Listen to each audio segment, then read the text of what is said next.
नमस्कार, nation TV Bharat live में आपका हार्दिक स्वागत है। मैं हूं पुनिका सिंह। आज की खास खबरों से कराती हूं आपको रूबरू। खबर बीजेपी के एयरलाइंस पार्टी आरएलडी के राष्ट्रीय सचिव अनुपम मिश्र ने देश की आज़ादी के पहले नायक मंगल पांडे को भारत रत्न देने की मांग की है और कहा कि मंगल पांडे के परिवार को यह टीस है कि ब्राह्मण कुल का होने के कारण मंगल पांडे का देश को आज़ादी मिलने से 78 साल बाद भी उपेक्षित किया जा रहा है और कहा कि उनके परिवारों से पता चला, जो सही भी लग रहा है, कि मंगल पांडे का ब्राह्मण कुल में पैदा होने के चलते सरकारों ने भेदभाव किया है। सिर्फ मंगल पांडे ही नहीं बल्कि शहीद चंद्रशेखर आजाद और राम प्रसाद बिस्मिल्ला के शहीद स्मारक की दुर्दशा भी ऐसी ही है। अनुपम मिश्र ने कहा कि वह मुख्यमंत्री योगी आदित्यनाथ से मिलकर मंगल पांडे को भारत रत्न से सम्मानित करने की मांग के साथ साथ वह प्रधानमंत्री जी को पत्र लिखकर मंगल पांडे का बलिया में विश्व की सबसे ऊंची प्रतिमा लगाने की मांग करेंगे। राष्ट्रीय लोकदल के राष्ट्रीय सचिव अनुपम मिश्र ने रविवार को बलिया में शहीद सम्मान यात्रा को लेकर आए थे तथा वहां देश की आज़ादी के पहले नायक मंगल पांडे की जन्मभूमि नगवा पहुंचे। उन्होंने सोमवार को जिला मुख्यालय पर संवाददाताओं से बातचीत करते हुए मंगल पांडे को भारत रत्न देने की मांग की है। जी सर, अभी बलिया आप आए हुए हैं, क्या है, किस बात को लेकर आज प्रेस कॉन्फ्रेंस किए हैं, क्या कहेंगे?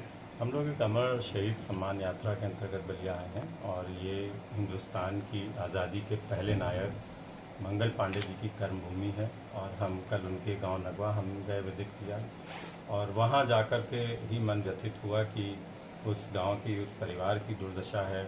स्मारक के नाम पर एक चारदीवारी है जिसमें लंबे लंबे घुटनों तक घास लगी हुई है। तो ये बहुत ही दुख का विषय है कि आज़ादी के इस महानायक, जिसने हिंदुस्तान को आज़ाद कराने का पहला बिगुल बजाया, उसकी कर्मभूमि, उसकी जन्मभूमि की इतनी दुर्दशा। तो ये सरकारों ने कहीं ना कहीं उपेक्षा किया। मुझे इस बात का भी पता लगा कि उनके परिवार से भी टीस ये मिली कि शायद हम लोग ब्राह्मण कुल में पैदा हुए, इसलिए सरकारों ने ऐसा भेदभाव किया। तो ये भी बहुत गलत है। उस बात से फिर ध्यान इस बात पे भी गया कि ऐसी ही दुर्दशा जो है वो चंद्रशेखर आज़ाद जी के परिवार की और उनके स्मारक स्थल की है। ऐसी ही दुर्दशा राम प्रसाद बिस्मिल के यहाँ की भी है। तो क्या वाकई में जो उनके परिवार ने कहा, मुझे लग रहा है उसमें कुछ सच्चाई है। तो मैं अभी वापस लौटूंगा जब, तो मैं उत्तर प्रदेश के मुख्यमंत्री से बात करूंगा, मिलने का समय लूँगा और भारत के प्रधानमंत्री को भी इस बात के लिए पत्र लिख रहा हूँ। मुझे लगता है कि 3 चीज़ें बड़ी इंपॉर्टेंट हैं जो होनी चाहिए। पहली ये है कि मंगल पांडे जी को भारत रत्न का सम्मान दिया जाना चाहिए। जो मंगल पांडे जी का सम्मान नहीं होगा बल्कि भारत रत्न का सम्मान होगा। दूसरी ये है कि एक उनकी मूर्ति स्थापित की जाए हिंदुस्तान में। मैं तो बलिया में चाहूँगा कि बलिया जनपद में स्थापित हो, जो विश्व की सबसे ऊंची प्रतिमा हो। इसलिए भी हो कि उनका कद हिंदुस्तान के किसी भी स्वतंत्रता संग्राम के सेनानी से कहीं ऊंचा है। यदि उन्होंने हिंदुस्तान की आज़ादी का पहला बिगुल नहीं फूका होता तो ना गांधी होते, ना नेहरू होते, ना टैगोर होते, ना अम्बेडकर होते, ना लोहिया होते। तो वो जो बुनियाद उन्होंने रखी आज़ादी की, जिस पर आगे चल करके पूरी की पूरी आज़ादी की इमारत खड़ी हुई, तो अगर हम अपनी बुनियाद की ईंट को ही भूल जाएंगे तो हम आगे अपने आने वाले भविष्य की पीढ़ी को क्या बताएंगे। और एक कहावत है कि जिस देश में नायकों की कद्र नहीं होती उस देश में नायक जन्म नहीं लेता। सर, एक मिनट सर जी, जिस तरीके से देखा जाए कि मंगल पांडे को भारत रत्न देने की मांग आज़ादी के 78 साल बाद क्यों हो रहा है, आप केंद्र में भी है, राज्य में भी है, इसके लिए किस तरीके से आप पहल करेंगे और 78 साल बाद क्यों मांग उठ रहा है? यही मेरा भी प्रश्न है जो आप मुझसे कह रहे हैं। यही मेरा प्रश्न है कि आज़ादी के 78 साल क्यों लग गए मंगल पांडे जी का सम्मान करने में। अगर हम आज भी नहीं आवाज़ उठाएंगे तो हो सकता है 178 साल भी लग जाएं। और जब भी कोई आवाज़ उठाएगा तो ये प्रश्न उसके सामने आएगा। आप मुझसे ये प्रश्न ना पूछकर उन लोगों से पूछिए जो सरकारों में रहे अब तक, कि आखिर उन्होंने क्यों नहीं दिया। मुझे तो आप ये कहिए कि कम से कम 78 साल बाद मैं आवाज़ उठा रहा हूँ। इसके लिए आगे की क्या रणनीति आप लोग? मैंने आपसे पहले कहा कि मुख्यमंत्री और प्रधानमंत्री मेरा पहला स्टेप है और मुझे उम्मीद है कि मेरी बात सुनी जाएगी, क्योंकि हम सरकार के अंग हैं। हम ज़्यादा अच्छे तरीके से रख सकते हैं इस बात को। और यदि नहीं भी सुनी गई तो मैं यह जन अभियान के रूप में रहेगा। मैं जनता के बीच में हूँ, जाऊँगा, लोगों से जन समर्थन लूँगा, सबसे बात करूँगा और चाहूँगा कि सरकार पे, चाहे वो केंद्र में हो चाहे राज्य हो, इस बात का दबाव रहे कि आखिर मंगल पांडे जी की कर्म जन्मभूमि पे ये अन्याय नहीं होगा। स्मारक बने, शोध संस्थान बने, विश्वविद्यालय बने, इसको पर्यटन स्थल घोषित किया जाए, बलिया का विकास हो, बलिया को एक स्पेशल जनपद का दर्जा दिया जाए, यहाँ के संसाधनों का विकास हो, ताकि बलिया में एक तो शहर के रूप में बलिया बहुत पिछड़ा दिखाई दिया। जो अन्य शहरों में जितने साधन और संसाधन हैं, रोजगार के अवसर हैं, इंफ्रास्ट्रक्चर बहुत बढ़िया है। बलिया में मुझे ऐसा टाउन एरिया जैसी फील आई पूरा शहर क्रॉस करने में। और विडंबना यह है कि इस जनपद ने भारत को प्रधानमंत्री दिया, और तब और दुख होता है कि जो यहाँ से प्रधानमंत्री की कुर्सी पे बैठे उन्होंने भी मंगल पांडे की खबर नहीं ली। लेकिन मुझे ऐसा नहीं लगता है कि ऐसी कोई रैली और प्रोग्राम या अपना चुनाव रहा होगा जहाँ चंद्रशेखर जी ने भी ये बात न उठाई हो। तो ये बहुत दुख की बात है। पंचायत चुनाव आप एनडीए में हैं, आप एनडीए में हैं, सरकार में है, फिर पंचायत चुनाव अकेले क्यों लड़ रहे हैं? नहीं, हमने ये नहीं कहा कि हम अकेले लड़ रहे हैं। हमने ये कहा कि हम तो अलायंस में हैं।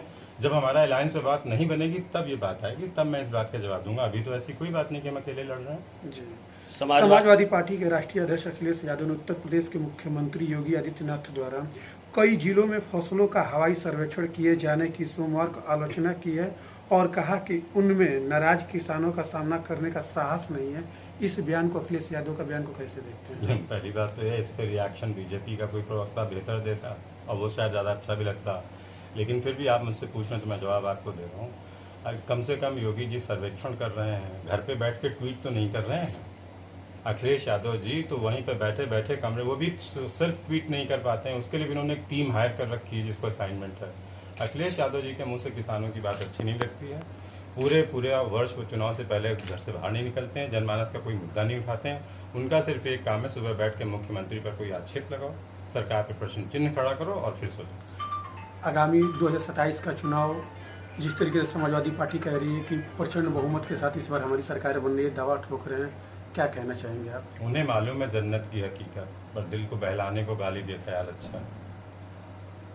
बसपा मजबूती के साथ 2027 के चुनाव की तैयारी कर रही है, क्या प्रभाव पड़ेगा? क्योंकि बीजेपी माना जाता है कि जो वोट बैंक है बसपा का ही वोट बैंक बीजेपी के पास रहा या अलायंस पार्टियों के पास, तो इस समय जितना मजबूत होगी बीएसपी, तो इसका क्या प्रभाव पड़ेगा 2027 के चुनाव पर?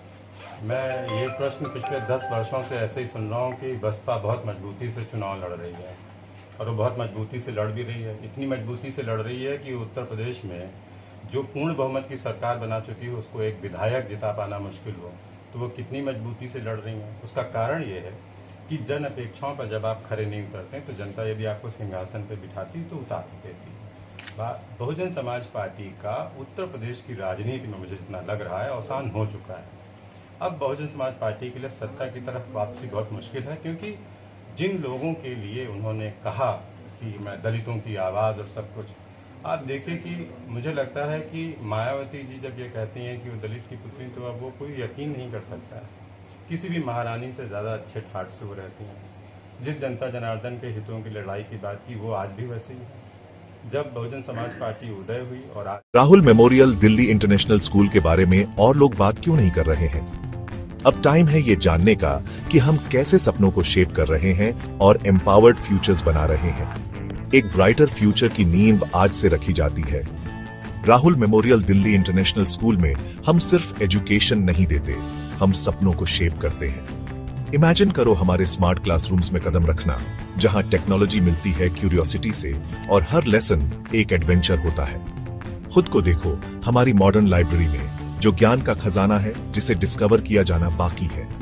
हमारे प्लेग्राउंड सिर्फ खेलने के लिए नहीं है, वो ऐसे एरिनास हैं जहां टीम वर्क और रेजिलियंस बनते हैं। और हमारी क्रिएटिव एक्टिविटीज वो ऐसी जगहें हैं जहां इमेजिनेशन खुलकर दौड़ती है और हर स्टूडेंट को अपनी यूनिक स्पार्क मिलती है।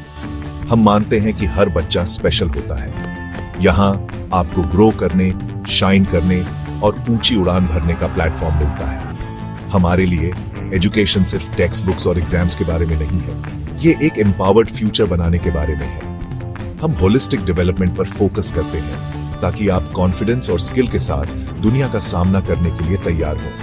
हमें ज्वाइन करें Rahul memorial Delhi international school में, जहां लर्निंग सिर्फ मार्क्स के बारे में नहीं बल्कि एक ब्राइटर एम्पावर्ड फ्यूचर की ओर एक मीनिंगफुल जर्नी है। क्योंकि यहाँ आपके सपनों की फाउंडेशन आज से शुरू होती है।